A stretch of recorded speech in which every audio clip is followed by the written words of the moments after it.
السلام علیکم مینوالو دا وخت زه د ډرامې په ریکارډینګ کې یم او یو هاسپټل کې موږ ناس یو او دا هومیوپیتیک هاسپټل دی سید عادل هومیوپیتیک هاسپټل دی چې زه په خپل هومیوپیتیک ډاکټر یم نو د هومیوپیتیک والو سره زما ډېره مینه او الحمدلله دې موږ ډېر ریسپیکټ راکړو موږ سره ډېر زیات کوپریشن وکړو او لکه فل فلیج هاسپټل هغوی موږ لا وی ویلکم کو چې تاسو راشئ او دغه ځای کې ریکارډینګ وکړئ او بل ما د دې په هکله ډېر تعریف هم اورېدلی دی چې ماشاءالله دلته ډېر ښه ډاکټران مېشته دي او د دې هغه شان دي د هومیوپیتیک ډاکټرانو په شان دي نه دي چې نوډل نه کوي پیور میډیسن ښه میډیسن او ډېر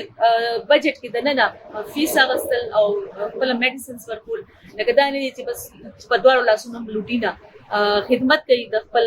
عوام د خپلو پښتنو نو راشئ ضرور راشئ دلته خپل علاج دپاره راشئ وایي که نه یو ځل خو ازمول پکاري نو کیدای شي دا به وسیله شي